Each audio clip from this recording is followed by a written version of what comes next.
I met my wife about a year after I got back from my mission. And, we had a very fast, but at the time kind of standard length LDS courtship and marriage. We met in the summer and got married at Christmas. Love it. I'm a fan. Yeah. When you know, right?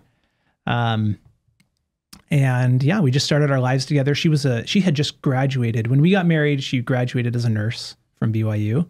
And I was a English major, English literature. And yeah, we just kind of started living our lives in Provo.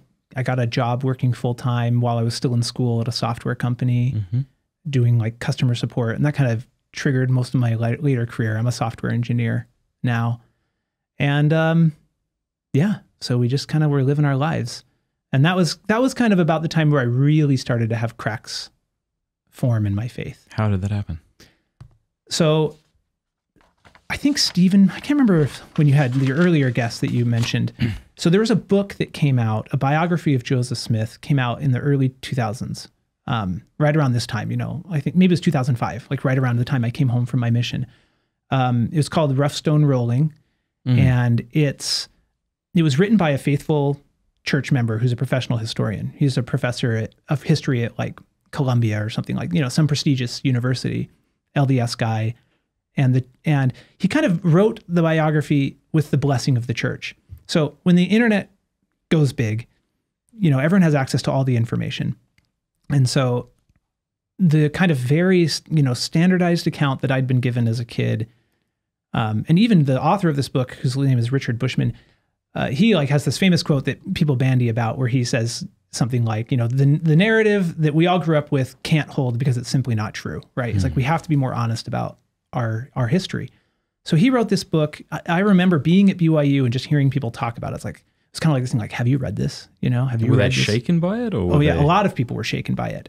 Yeah, because it was definitely written from a faithful perspective, a believing perspective. But it, to the book's credit, to the church's credit, it deals with all the messiness of Joseph Smith's life. Yeah, it just lays it all out there, and the book gestures often to sort of like ways that a faithful Latter-day Saint could understand these things. It's not a book of apologetics, although it has a lot of kind of apologetical impulses in the way it tells the story. It wasn't published by the church, but it was sold in all the church's bookstores. So it kind of had this like tacit stamp of approval, like it's okay to read this. Because growing up, we were always told like, stay away from anti-Mormon sources and anti-Mormon literature. So we were kind of like, well, we can trust this. The church sells it. And so I was kind of afraid to read it, right? Because I would hear people read it. I heard of people like, oh, they read this and they left, like Mormonism. Well, just to offer an analogy, sorry if it's annoying that I keep doing this, but I keep trying to apply my experience, your experience, right? And I say like, okay, well, in the church, right, we had this big sex abuse crisis. Yes. Where we have a lot of homosexual priests who are doing evil things with younger boys. And I'm sure when that first came out, it was like, this didn't happen. Like this is probably just a tax, and you should expect that, right? Right. I don't personally remember people saying that, but obviously Catholics were saying that. Same thing is true if you have the head of a religious order, like the Legionaries of Christ, turn out to be a psychopath or something. Maybe not a psychopath, but the a impulse really bad guy. The initial impulse is like, no, that's false. Yes. That's lies. But then you actually have great respect when someone says, well, look, I'll show you just how confident in my faith I am by exposing the dirt to you. I mean, that really is a good thing, because if you're not doing it, it's going to come out. Oh, yeah. And the church recognized that, right? Which is one of the reasons why I think they kind of, I don't know, I used to know more in detail what the relationship between the church and Bushman was during the production of this. But I think at a minimum, they were very encouraging. They were sort of like, the church has your back here. Yep. Write this book and produce it. We need something like this to exist. Right. We're confident in our faith. We don't want it to seem as if we're hiding anything. And there were, and I have met people who have read this book and say, it strengthened my faith, right? But for me, so all I can do is speak to my own experience, because I know a lot of people kind of scoff, like, oh, if Rough Stone Rolling shook your faith, you never really believed or whatever, which is silly. Gaslighting. But, yeah.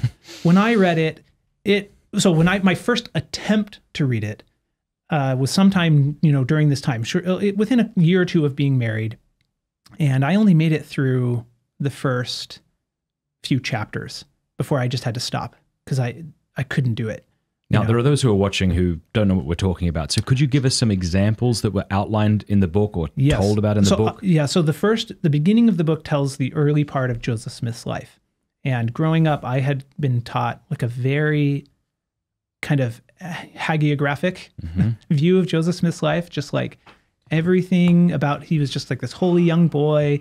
We were given a few anecdotes of his childhood that kind of just, he was very saintly. Right.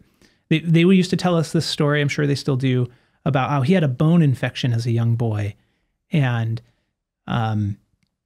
he had to have surgery to have that infected part of the bone chipped out. And this is in the early 1800s. So you can imagine just how painful that would be.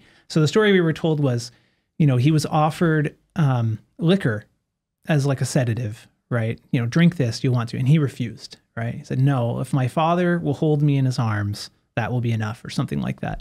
It's a really beautiful story. I don't know how historical it is. I know he did have the surgery. I don't know I just haven't looked into it. It could very well be true. Those are the kind of stories we heard about Joseph Smith. In this book, the very beginning, it tells a very different story, or additional stories about how Joseph Smith was very involved in folk magic and like magical treasure seeking as a young kid. And this was very common in rural America during this time. Like rural America brought from Europe all these kind of like superstitious magical beliefs that carried on in the rural parts of the country for a very long time. So it was not uncommon, even like there's even these great quote by Ben Franklin like 100 years before, or 50 years before Joseph Smith or so, talking about how like in the countryside, everyone's like obsessed with finding treasure, and they like contact spirits and things like that and perform all these rituals in order to do so. So Joseph Smith, when he was a teenager, was what's known as a scryer. He had what he said was a magical stone that he could peer at, and through the stone, he could see. It was like a seer stone, they call it. He could see things that other people couldn't see. And specifically what he could see is the location of treasure. And so people would hire him to find lost things. But specifically, they would hire him to find treasure because they were all obsessed with getting rich, right? So they would go on these big treasure digs, and this is very well documented. Joseph Smith went on a number of these through his teenage years. And he wasn't the only scryer in his town. There were other scryers who could see in stones.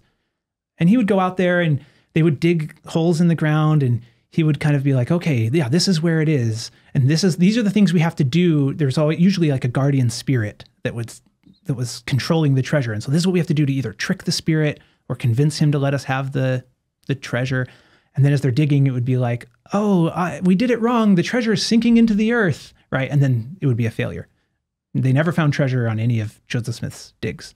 And this was illegal. It was so known as like a con. It was a con, basically, that it was against the law to do this. He's presumably being paid. Oh yeah, he's being paid. Yeah. He was actually taken to court as a young man.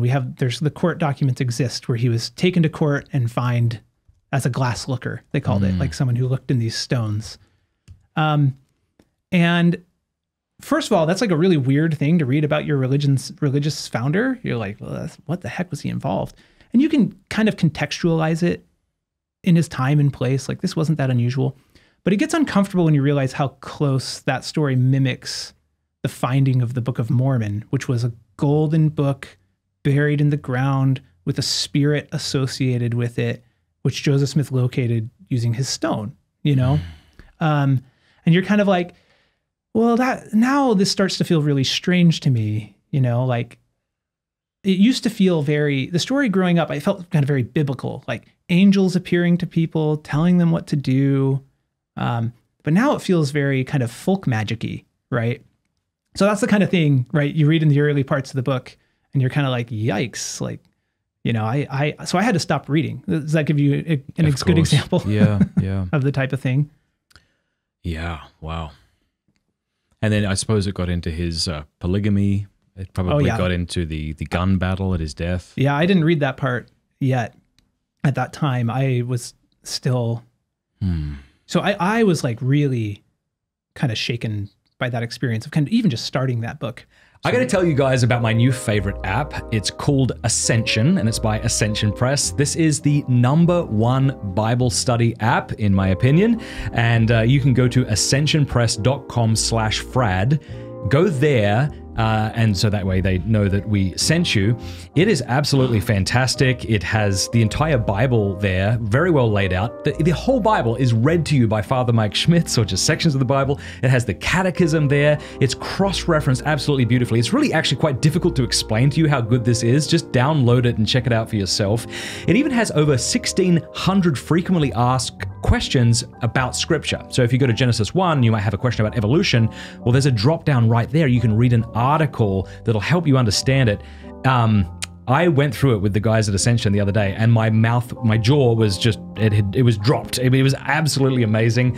It's had tens of thousands of 5-star reviews. Again, go to ascensionpress.com/Fradd. It also has all of their amazing Bible studies. So I remember back in the day, I had a big DVD case of Jeff Caven's Bible studies. Well, it's all there on the app. So go download it right now. Please go to ascensionpress.com/Fradd.